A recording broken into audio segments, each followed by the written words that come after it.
Medical terms made ഈസിയുടെ പുതിയൊരു വീഡിയോയിലേക്ക് എല്ലാവർക്കും സ്വാഗതം.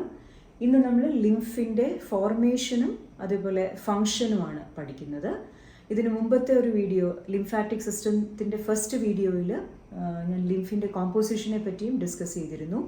അത് നിങ്ങൾ കണ്ടു കാണുമെന്ന് വിചാരിക്കുന്നു. ഇന്ന് നമ്മൾ ലിംഫിൻ്റെ ഫോർമേഷനെ ഫങ്ഷൻ എങ്ങനെയാണ് ലിംഫ് ഫോം ചെയ്യുന്നത്, ഈ ലിംഫ് എന്ന് പറയുന്ന ഫ്ലൂയിഡിൻ്റെ ഫങ്ഷൻസ് എന്തൊക്കെയാണ്, ഇതാണ് നമ്മൾ ഡിസ്കസ് ചെയ്യുന്നത്. അപ്പോൾ നമുക്ക് ആദ്യം ലിംഫിൻ്റെ ഫോർമേഷൻ എങ്ങനെയാണെന്ന് നോക്കാം. എങ്ങനെയാണ് ലിംഫ് ഉണ്ടാകുന്നത്? അതായത് ലിംഫിൻ്റെ ഒരു തുടക്കം എന്ന് പറയുന്നത് ഒരു ടിഷ്യൂ ഫ്ലൂയിഡ് എന്ന് പറയുന്ന ഒരവസ്ഥയിൽ നിന്നാണ്. എന്താണ്, അതായത് ലിംഫ് തുടങ്ങുന്നത് എപ്പോഴും ടിഷ്യൂ ഫ്ലൂയിഡായിട്ടാണ്. എന്താണ് ഈ ടിഷ്യൂ ഫ്ലൂയിഡ് എന്ന് പറയുന്നത്? അതായത് നമ്മുടെ സെല്ലുകളുടെ ഇടയ്ക്കെല്ലാം നമുക്കിങ്ങനെ സ്പേസസ് കാണാം.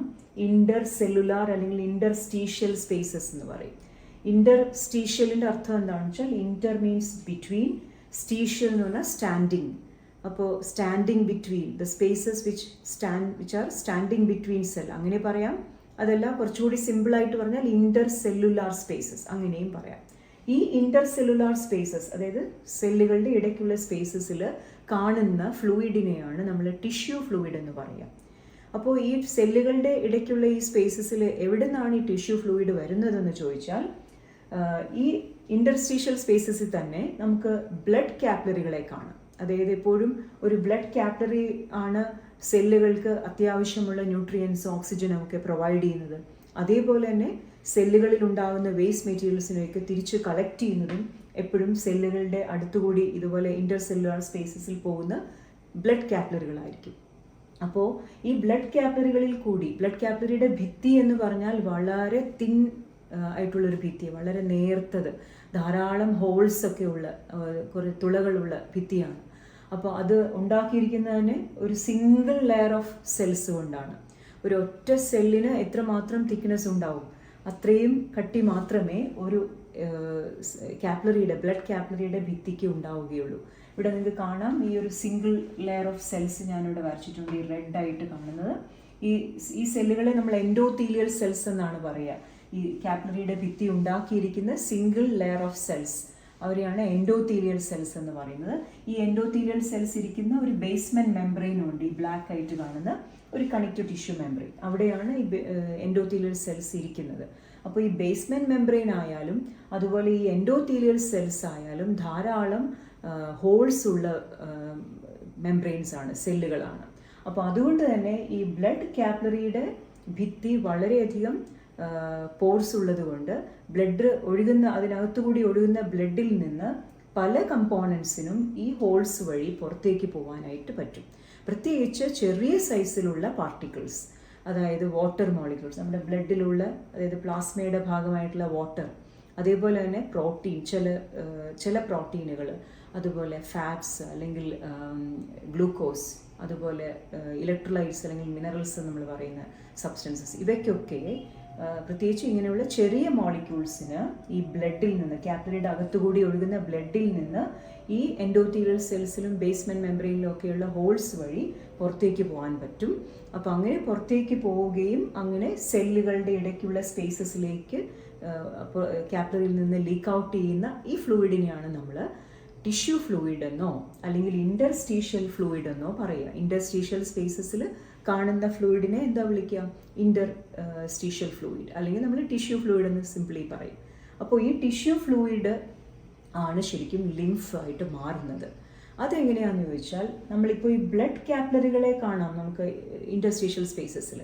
ഇതേമാതിരി തന്നെ ലിംഫ് ക്യാപ്പിലറികൾ എന്ന് പറയുന്ന ഇതേപോലെ വളരെ തിൻ ആയിട്ടുള്ള ഭിത്തിയുള്ള, ഇതുപോലെ തന്നെ എൻഡോത്തീലിയൽ സെൽസ് കൊണ്ടുള്ള ഒരു single layer of endothelial cells കൊണ്ടുള്ള ക്യാപ്പിലറികളാണ് ലിംഫ് ക്യാപ്പിലറികൾ എന്ന് പറയുന്നത്.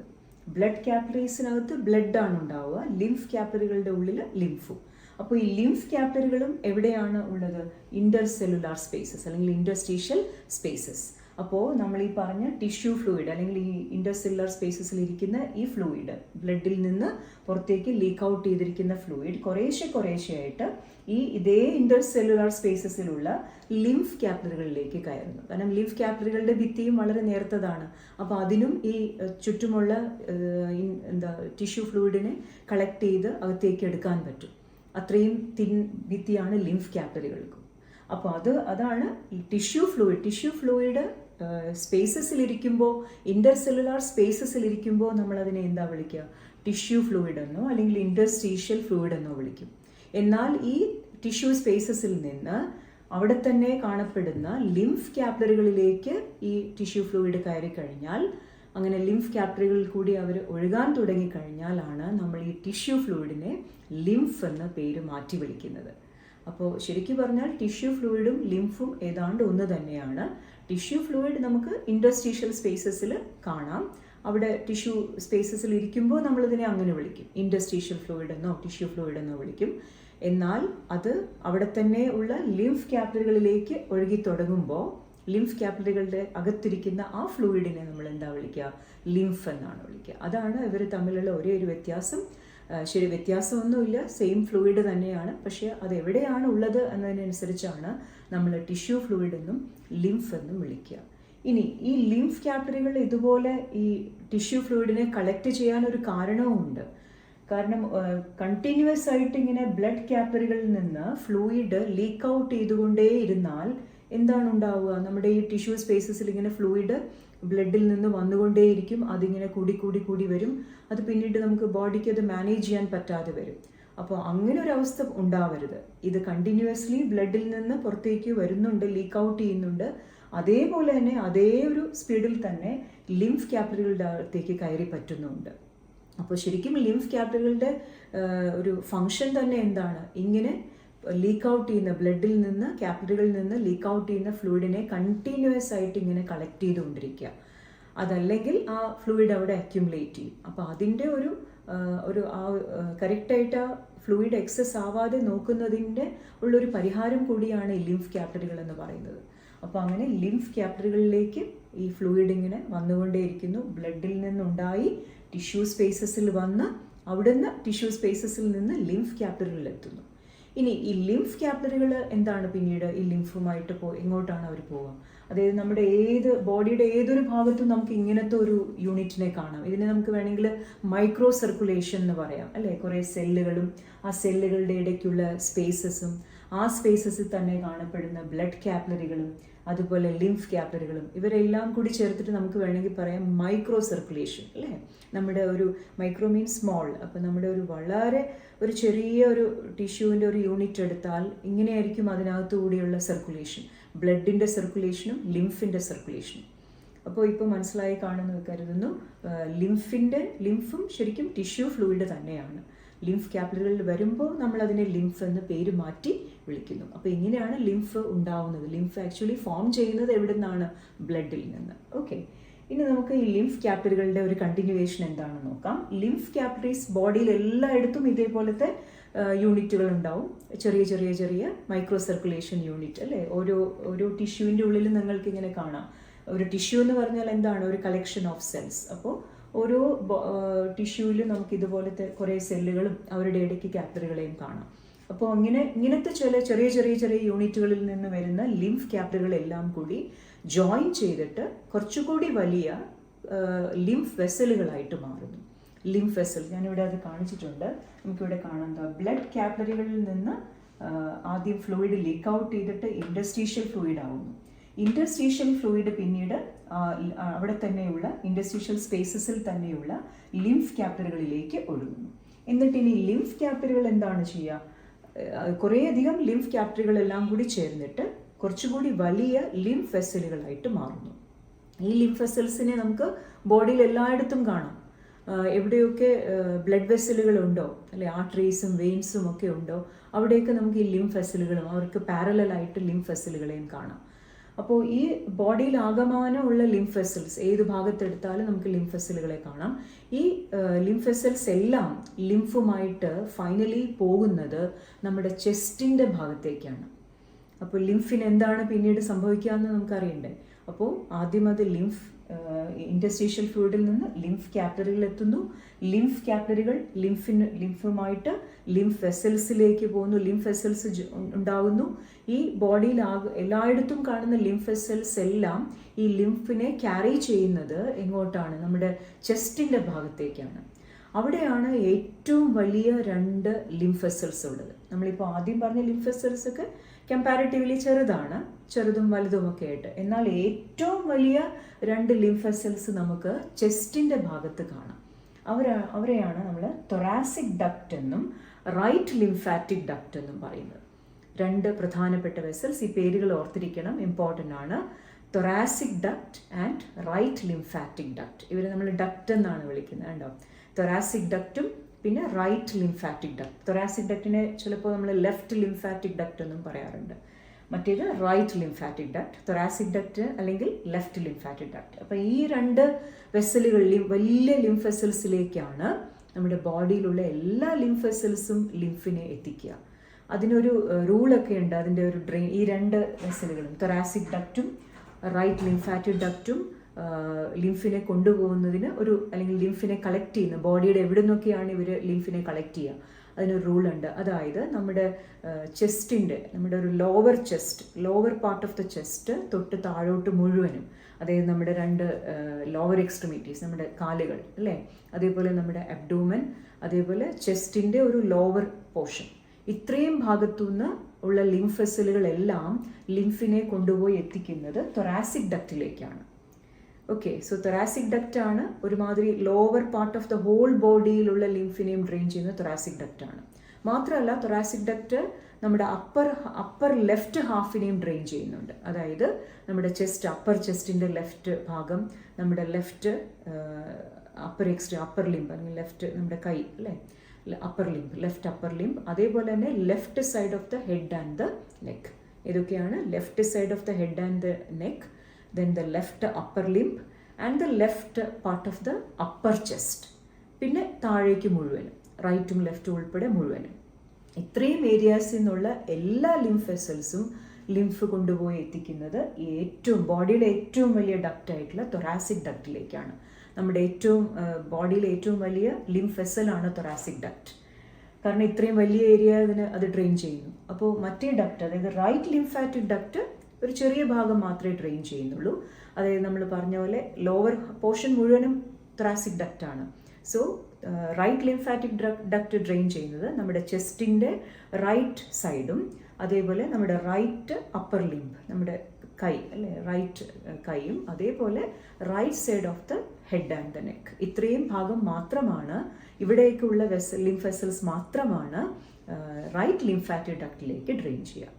അപ്പോൾ ഇപ്പോൾ തന്നെ മനസ്സിലായില്ലേ എന്തുകൊണ്ടാണ് തൊറാസിക് ഡക്റ്റ് വലിയ ലിംഫ് വെസൽ, ഏറ്റവും വലിയ ലിംഫ് വെസൽ ആവുന്നത്? കാരണം ബോഡിയുടെ ഒരു മേജർ പാർട്ടിൽ നിന്നുള്ള ലിംഫ് വെസലുകളും ലിംഫിനെ കൊണ്ടുവരുന്നത് എങ്ങോട്ടേക്കാണ്? തൊറാസിക് ഡക്റ്റിലേക്ക്. ഓക്കെ, അപ്പോൾ അങ്ങനെ ഈ 2 വെസൽസിലേക്കുമാണ് നമ്മുടെ ബോഡിയിലുള്ള എല്ലാ ലിംഫ് വെസൽസും ലിംഫ് കൊണ്ടുവന്ന് എത്തിക്കുന്നത്. മാത്രമല്ല ഒരു കാര്യം കൂടി പറയാം, നമ്മുടെ തൊറാസിക് ഡക്റ്റ് തന്നെയാണ് അബ്ഡോമൻ, നമ്മുടെ ഇൻറ്റസ്റ്റൈൻ്റെ ഭാഗത്തുനിന്ന് പറഞ്ഞല്ലോ, ലോവർ പോർഷൻ ചെസ്റ്റിന് താഴോട്ട് മുഴുവനും തൊറാസിക് ഡക്റ്റാണ് ഡ്രെയിൻ ചെയ്യുക. അപ്പോൾ അതിൽ തന്നെ നമ്മുടെ അബ്ഡോമൻ്റെ ഭാഗത്തു നിന്നുള്ള ലിംഫ് വെസൽ, പ്രത്യേകിച്ച് നമ്മുടെ സ്മോൾ ഇൻറ്റസ്റ്റൈൻ്റെ ഭാഗത്തു നിന്നുള്ള ലിംഫ് വെസൽസും ലിംഫിനെ കൊണ്ടുപോകുന്നത് എങ്ങോട്ടാണ്? തൊറാസിക് ഡക്റ്റിലേക്ക്. ഓക്കെ, ഈ സ്മോൾ ഇൻറ്റസ്റ്റൈൻ്റെ ഭാഗത്തു നിന്ന് വരുന്ന ലിംഫിന് ഒരു പ്രത്യേകതയുണ്ട്.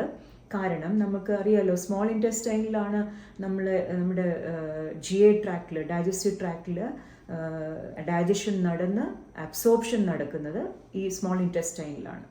അപ്പോൾ നിങ്ങൾക്ക് അറിയായിരിക്കും, സ്മോൾ ഇൻറ്റസ്റ്റൈനിൽ വളരെ തിൻ മൈക്രോസ്കോപ്പിക് ആയിട്ടുള്ള ചെറിയ ചെറിയ പ്രൊജക്ഷനുകളുണ്ട്, വില്ലായി എന്ന് പറഞ്ഞിട്ട്.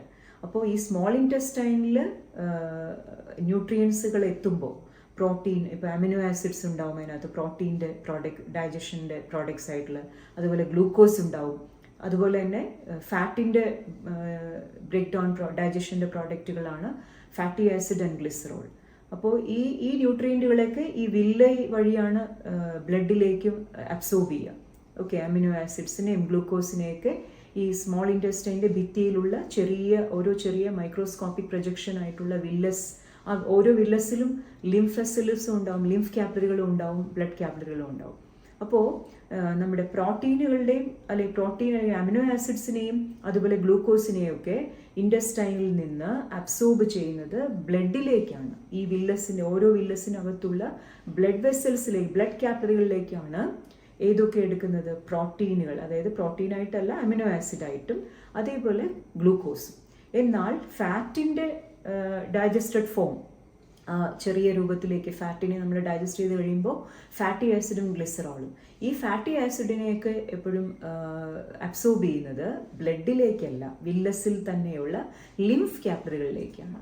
അപ്പോൾ അറിയാമല്ലോ, അപ്പോൾ അതായത് നമ്മുടെ സ്മോൾ ഇൻറ്റസ്റ്റൈൻ്റെ ഭാഗത്തു നിന്ന് വരുന്ന ആ ലിംഫ് വെസൽസിലൊക്കെ ഈ ഫാറ്റ് ഉണ്ടാവും. അതായത് വില്ലകളിൽ കൂടി ഇൻറ്റസ്റ്റൈനിൽ നിന്ന് അബ്സോർബ് ചെയ്ത് ഈ ഫാറ്റിൻ്റെ ഡൈജസ്റ്റീവ് പ്രോഡക്ട്സ് ഏതൊക്കെയാണത്? ട്രൈഗ്ലിസറൈഡ് എന്ന് പറയില്ല, ഒരു ഫാറ്റി ആസിഡ്, അതിൻ്റെ ചെറിയ ഫോമാണ് ഫാറ്റി ആസിഡ്സ് ആൻഡ് ഗ്ലിസറോൾ. അപ്പോൾ അവരെയൊക്കെ ഇത് അബ്സോർബ് ചെയ്തിട്ടുണ്ടാവും ഈ ലിംഫ് വെസൽ. എവിടെ നിന്നുള്ള ലിംഫ് വെസൽസ്? സ്മോൾ ഇൻറ്റസ്റ്റൈനിൽ നിന്നുള്ള ലിംഫ് വെസൽ. അപ്പോൾ അതുകൊണ്ട് തന്നെ ഈ സ്മോൾ ഇൻറ്റസ്റ്റൈൻ്റെ ഭാഗത്തു നിന്ന് വരുന്ന ലിംഫിന് ഒരു മിൽക്കി വൈറ്റ് കളറാണ്, ഒരു പാല് പോലത്തെ ഒരു കളറാണ്. അത് ഇതുകൊണ്ടാണ്, ഈ ഫാറ്റിൻ്റെ ഒരു ഓവർ പ്രസൻസ് കൊണ്ടാണ്.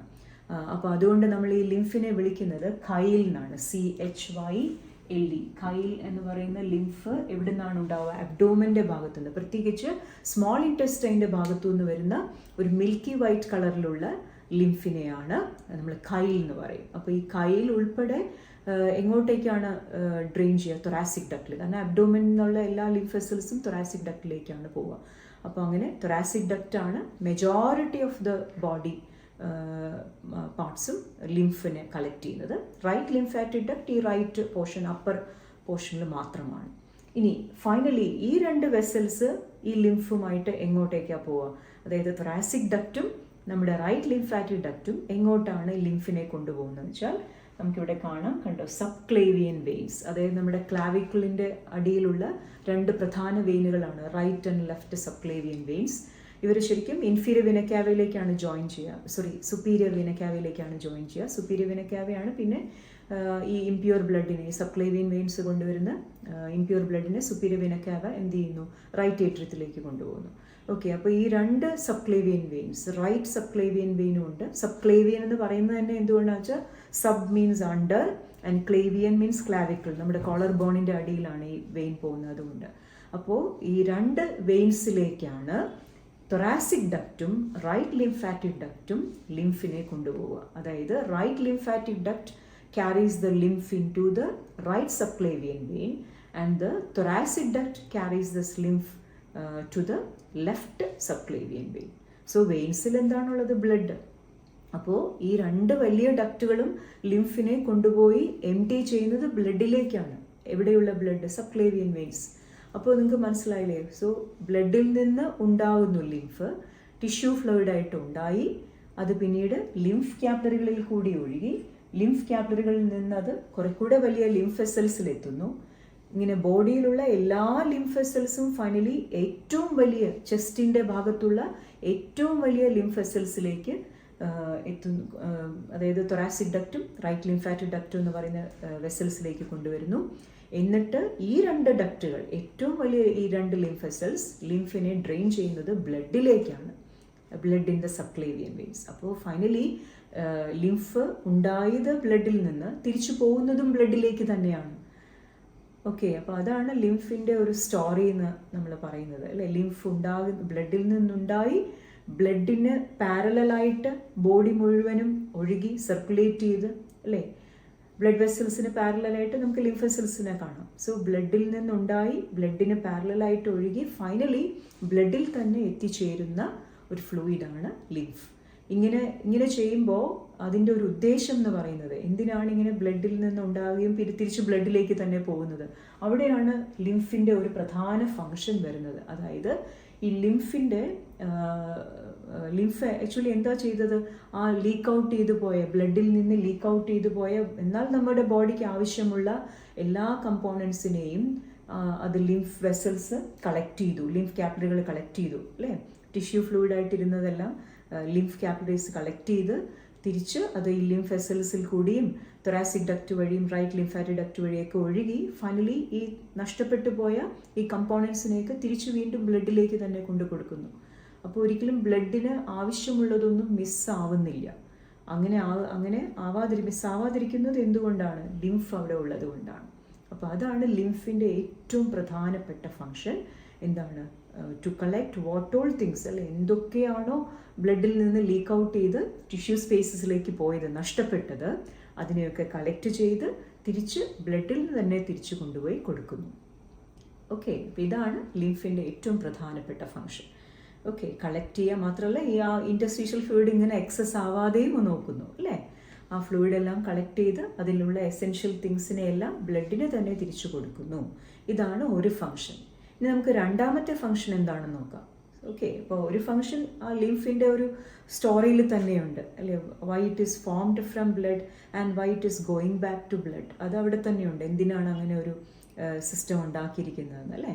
എന്നാൽ ഇത് കൂടാതെ, ലിംഫിൻ്റെ ഈ ഒരു ഫങ്ഷൻ കൂടാതെ മറ്റൊരു ഫങ്ഷൻ, നമ്മൾ പറഞ്ഞ പോലെ ഇപ്പോൾ ലിംഫ് വെസലുകളിൽ കൂടി ഒഴുകുന്നുണ്ടല്ലോ ബ്ലഡിന് പാരലായിട്ട്.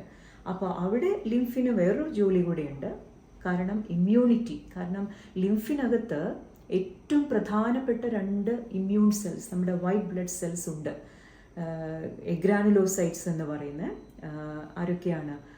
നമ്മുടെ ലിംഫോസൈറ്റ്സും അതുപോലെ മോണോസൈറ്റ്സ്. ഇവരെയാണ് നമ്മൾ എഗ്രാനുലോസൈറ്റിക് WBC എന്ന് പറയുക. ഗ്രാനുലോസൈറ്റുകളല്ല, എഗ്രാനുലോസൈറ്റ്സ്. ഓക്കെ, അതായത് സൈറ്റോപ്ലാസത്തിൽ ഗ്രാനുൾസ് ഒന്നും ഇല്ലാത്ത ഈ 2 സെല്ലുകളും ഇമ്മ്യൂണിറ്റിക്ക് ഏറ്റവും അത്യാവശ്യപ്പെട്ടതാണ്. ആരൊക്കെ? Lymphocytes and monocytes. ലിംഫോസൈറ്റ്സ് തന്നെയുണ്ട് 2 വിധം, ബി സെൽ ലിംഫോസൈറ്റ്സ് എന്നും ടി സെൽ ലിംഫോസൈറ്റ്സ് എന്നും. ഇവർ 2 പേരും ഇമ്മ്യൂണിറ്റിക്ക് അത്യാവശ്യപ്പെട്ടവരാണ്. അതേപോലെ തന്നെ മോണോസൈറ്റുകൾ എന്ന് പറയുന്നത് നമ്മൾ ബ്ലഡിലും ലിംഫിലും ഒക്കെ ഉള്ളപ്പോൾ മോണോസൈറ്റ് എന്ന് വിളിക്കും. എന്നാൽ ഈ മോണോസൈറ്റുകൾ പുറത്തേക്ക് ലിംഫിൽ നിന്നും ബ്ലഡിൽ നിന്നും ടിഷ്യൂസിലേക്ക് മൈഗ്രേറ്റ് ചെയ്യുമ്പോൾ നമ്മൾ അവരെ പേര് മാറ്റി വിളിക്കും, മാക്രോഫേജ് എന്ന് പറയും. കാരണം അവർ വലിയ ഫാഗോസൈറ്റിക് സെല്ലുകളാണ്. അപ്പോൾ ഇങ്ങനെ ഏറ്റവും പ്രധാനപ്പെട്ട 2 സെല്ലുകൾ, ഇമ്മ്യൂൺ സെൽസ് ഉള്ളതുകൊണ്ട് ലിംഫിന് ഇമ്മ്യൂണിറ്റി റിലേറ്റഡ് ആയിട്ടുള്ള ഫങ്ഷൻസും ഉണ്ട്. അപ്പോൾ അതാണ് രണ്ടാമത്തെ ഫങ്ഷൻ. ഓക്കെ, ഒന്നാമത്തേത് ബ്ലഡിൽ നിന്ന് ലീക്ക് ഔട്ട് ചെയ്ത് പോയതെല്ലാം തിരിച്ച് ബ്ലഡിൽ തന്നെ എത്തിക്കുക. രണ്ടാമത്തെ ഫങ്ഷനാണ് ലിംഫിൽ കണ്ടെയ്ൻ ചെയ്തിരിക്കുന്ന 2 തരം സെൽസ്, ഇമ്മ്യൂൺ സെൽസ് ആണ്. ഇമ്മ്യൂണിറ്റിയെ ഹെൽപ്പ് ചെയ്യുന്ന സെല്ലുകളാണ് മോണോസൈറ്റ്സും ലിംഫോസൈറ്റ്സും. അപ്പോൾ അവരുള്ളത് കൊണ്ട് തന്നെ ലിംഫിൻ്റെ മറ്റൊരു പ്രധാന ഫങ്ഷൻ ഇമ്മ്യൂണിറ്റിയാണ്. ഓക്കെ, അത് നമുക്കിനി ഡീറ്റെയിൽഡ് ആയിട്ട് ഇതേ ചാപ്റ്ററിൽ തന്നെ വരുന്ന വീഡിയോസിൽ ഡിസ്കസ് ചെയ്യാം, ഈ ലിംഫോസൈറ്റുകളെയൊക്കെ പറ്റി, B cell and T cell. ഇനി മൂന്നാമതൊരു ഫങ്ഷൻ കൂടിയുണ്ട് ലിംഫിന്. ഇപ്പം നമ്മൾ നേരത്തെ ഞാനത് പറഞ്ഞിരുന്നു, കൈൽ എന്ന് പറയുന്ന ഒരു പേര്, അല്ലെ, ഫ്ലൂയിഡിൻ്റെ പേര്. അതായത് നമ്മുടെ ഇൻറ്റസ്റ്റൈനിലുള്ള ന്യൂട്രിയൻസിൻ്റെ അബ്സോർപ്ഷൻ നടക്കുമ്പോൾ, അല്ലെ, ന്യൂട്രിയൻസിനെ അബ്സോർബ് ചെയ്യുന്ന സമയത്ത് ഗ്ലൂക്കോസും അമിനോ ആസിഡ്സും ഒക്കെ നേരിട്ട് ബ്ലഡ് ക്യാപ്പിലറികളിലേക്ക് അബ്സോർബ് ചെയ്യുമ്പോൾ ഫാറ്റിനെ മാത്രം ലിംഫ് ക്യാപ്പിലറികളിലേക്കാണ് അബ്സോർബ് ചെയ്യുക. അപ്പോൾ അതും നമ്മുടെ ലിംഫിൻ്റെ ഒരു ഫങ്ഷനാണ്. അതായത് ഫാറ്റിനെ അബ്സോർബ് ചെയ്യുക, ന്യൂട്രിയൻസ്, ഫാറ്റിൻ്റെ കമ്പോണൻസ് ആയിട്ടുള്ള ന്യൂട്രിയൻസ്, ഈ പറഞ്ഞ പോലെ ഫാറ്റി ആസിഡ്സ്, ഗ്ലിസറോൾ, അങ്ങനെയുള്ളതെല്ലാം, ട്രൈഗ്ലിസറൈഡുകൾ. അപ്പോൾ അവർ ഇൻറ്റസ്റ്റൈനിൽ നിന്ന് കളക്ട് ചെയ്യുകയും പിന്നെ തിരിച്ച് ബ്ലഡിലേക്ക്, കാരണം ലിംഫ് ഫൈനലി പോകുന്നത് ബ്ലഡിലേക്ക് തന്നെയാണ്. അപ്പോൾ ഫാറ്റി ആയിട്ടുള്ള ന്യൂട്രിയൻസ് എല്ലാം ഡയറക്റ്റ്ലി ബ്ലഡിലേക്കല്ല പോകുന്നത്, ലിംഫ് ക്യാപ്പിലറികളിൽ എത്തി പിന്നീട് അവിടുന്ന് അത് ബ്ലഡിലേക്ക് എത്തുകയാണ്. എന്നാൽ അമിനോ ആസിഡ്സും ഗ്ലൂക്കോസും ഒക്കെ ഡയറക്റ്റ് ആയിട്ട് ബ്ലഡിലേക്ക് അബ്സോർബ് ചെയ്യുന്നു. അപ്പോൾ ലിംഫിൻ്റെ മൂന്നാമത്തെ ഫങ്ഷൻ എന്താണ്? ഇതുപോലെ ഫാറ്റ് റിലേറ്റഡ് ആയിട്ടുള്ള ന്യൂട്രിയൻസിനെ ഇൻറ്റസ്റ്റൈനിൽ നിന്ന് അബ്സോർബ് ചെയ്യുക. അപ്പോൾ ഇങ്ങനെ 3 പ്രധാന ഫങ്ഷൻസാണ്, ഏറ്റവും പ്രധാനപ്പെട്ട ഫങ്ഷൻസാണ് ലിംഫിന് ഉള്ളത്. ഇത്രയുമാണ് ലിംഫ്. അതുപോലെ തന്നെ മറ്റൊരു പ്രധാനപ്പെട്ട കാര്യം, ഞാനിവിടെ ലിംഫ് നോഡ്സ് എന്ന് എഴുതിയിട്ടുണ്ട്. നമ്മളിപ്പോൾ ലിംഫിൻ്റെ സർക്കുലേഷൻ പറഞ്ഞല്ലോ, അതായത് ബ്ലഡ് ക്യാപ്പിലറികളിൽ നിന്ന് ലീക്ക് ഔട്ട് ചെയ്ത് ഇൻറ്റസ്റ്റീഷ്യൽ ഫ്ലൂയിഡ് ആവുന്നു, ലിംഫ് ക്യാപ്പിലറികളിൽ കൂടി ഒഴുകുന്നു, പിന്നീട് അവർ ചേർന്ന് ലിംഫ് വെസൽസിൽ എത്തുന്നു. ലിംഫ് വെസൽസ് ആണ് ഫൈനലി നമ്മുടെ ചെസ്റ്റിലുള്ള വലിയ ലിംഫ് വെസൽസിൽ എത്തുന്നത്. അപ്പോൾ ഈ ബോഡിയിൽ എല്ലായിടത്തുമുള്ള ലിംഫ് വെസൽസ്, അപ്പോൾ ഈ ലിംഫ് വെസൽസിൻ്റെയൊക്കെ അതിൻ്റെ ഒരു റൂട്ട് ഉണ്ടല്ലോ, ലിംഫ് വെസൽസ് പോകുന്ന വഴിക്കൊക്കെ നമുക്ക് ചെറിയ ചെറിയ സ്റ്റേഷനറി എന്ന് പറഞ്ഞാൽ ഇങ്ങനെ മൂവ് ചെയ്യാതെ നിൽക്കുന്ന സ്റ്റേഷനറി ആയിട്ടുള്ള ലിംഫ് കളക്ഷൻസ് കാണാം. ലിംഫ് ടിഷ്യൂവിൻ്റെ സോളിഡ് ആയിട്ടുള്ള സ്റ്റേഷനറി ആയിട്ടുള്ള മൂവ് ചെയ്യാതെ നിൽക്കുന്ന സോളിഡ് കളക്ഷൻസിനെ നമുക്ക് ഈ ലിംഫ് വെസലുകളുടെ വഴികളിലെല്ലാം കാണാം. എല്ലായിടത്തും അല്ല, ചില സ്പെസിഫിക് സ്പോട്ടുകളിൽ. അപ്പോൾ അവരെയാണ് ഇങ്ങനെ കാണുന്ന സോളിഡ് ആയിട്ടുള്ള ലിംഫ് ടിഷ്യൂവിൻ്റെ കളക്ഷൻസിനെയാണ് ലിംഫ് നോഡുകൾ എന്ന് നമ്മൾ പറയും. അപ്പോൾ ഈ ലിംഫ് നോഡുകളിൽ കൂടിയും ലിംഫ് ഒഴുകുന്നുണ്ട്. ഒരു ലിംഫ് വെസൽ പോകുന്ന വഴിക്കാണ് നോഡ്സ് ഉള്ളത്. So lymph vessels lymph node വഴിയാണ് ഒഴുകുക. സോ ലിംഫ് നോഡുകളും ആക്ച്വലി ഈ ലിംഫിൻ്റെ സർക്കുലേഷൻ്റെ ഒരു ഭാഗമാണ്. അപ്പോൾ അവരെ പറ്റി നമുക്ക് അടുത്ത ഒരു ക്ലാസ്സിൽ ലിംഫ് നോഡുകളെ പറ്റി ഒരു വീഡിയോ ഞാൻ ചെയ്യാം ഇത് കഴിഞ്ഞിട്ട്. അപ്പോൾ ലിംഫ് നോഡുകളുടെ കാര്യം കൂടി ഒന്ന് ഓർക്കണം. അവരും ഈ പറഞ്ഞ ലിംഫിൻ്റെ സർക്കുലേഷൻ്റെ ഭാഗമാണ്. എവിടെയാണ് നമുക്ക് ലിംഫ് നോഡുകളെ കാണാൻ പറ്റുക? എലോങ് ദ പാത്ത് ഓഫ് അല്ലെങ്കിൽ course of the lymph vessels. Lymph vessels കടന്നു പോകുന്ന ലിംഫ് നോഡുകൾ വഴിയാണ്. അപ്പോൾ അതുകൂടി ഒന്ന് ഓർക്കുക. അപ്പോൾ ഈ 3 ഫങ്ഷൻസ് ആണ് ലിംഫിനുള്ളത്. അതേപോലെ ലിംഫ് ഫോം ചെയ്യുന്നത് എങ്ങനെയാണെന്ന് ഇപ്പോൾ മനസ്സിലായി കാണുമെന്ന് വിചാരിക്കുന്നു. ലിംഫ് ടിഷ്യൂ ഫ്ലൂയിഡായിട്ട് ഫോം ചെയ്ത് ഫൈനലി ബ്ലഡിൽ നിന്ന് ലീക്ക് ഔട്ട് ചെയ്ത് ടിഷ്യൂ ഫ്ലൂയിഡായിട്ട് വന്നു. പിന്നീട് അത് തിരിച്ച് ഇത്രയും ഇങ്ങനെയുള്ള സർക്കുലേഷൻസിൽ കൂടി ഫൈനലി ബ്ലഡിലേക്ക് തന്നെ തിരിച്ച് ചേരുന്നു. അതേപോലെ തന്നെ ഏറ്റവും വലിയ ലിംഫ് വെസൽസിൻ്റെ പേരും ഓർത്തിരിക്കണം. തൊറാസിക് ഡക്റ്റ് ആണ് ഏറ്റവും വലുത്. രണ്ടാമത്തെ വലിയ ലിംഫ് വെസലാണ് റൈറ്റ് ലിംഫാറ്റിക് ഡക്റ്റ് എന്ന് പറയുന്നത്. ഓക്കെ, അപ്പോൾ ഇത്രയുമാണ് ലിംഫിൻ്റെ ഫോർമേഷനും അതേപോലെ ഫങ്ഷനും. ഓക്കെ, നിങ്ങൾക്ക് ഇതെല്ലാം മനസ്സിലായി എന്ന് വിചാരിക്കുന്നു. അതേപോലെ ഇതിൻ്റെ എല്ലാം നോട്ട്സ് ഞാൻ കൊടുക്കുന്നുണ്ട്. ഇപ്പോൾ ഇടുന്ന എല്ലാ വീഡിയോസിനും നിങ്ങൾക്ക് നോട്ട്സ് കാണാം. അവിടെ ഡിസ്ക്രിപ്ഷനിൽ ലിങ്ക് കൊടുത്തിട്ടുണ്ട്. അപ്പോൾ അതുവഴി നിങ്ങൾ നോട്ട്സും കൂടി വായിച്ചാൽ ഒന്നുകൂടി നിങ്ങൾക്ക് പഠിക്കാൻ എളുപ്പമായിരിക്കും. അതേപോലെ നേരത്തെയുള്ള പ്ലേലിസ്റ്റുകളും എല്ലാം കാണുക, കാർഡിയോവാസ്കുലർ സിസ്റ്റത്തിൻ്റെയും അതുപോലെ ബ്ലഡിൻ്റെയും.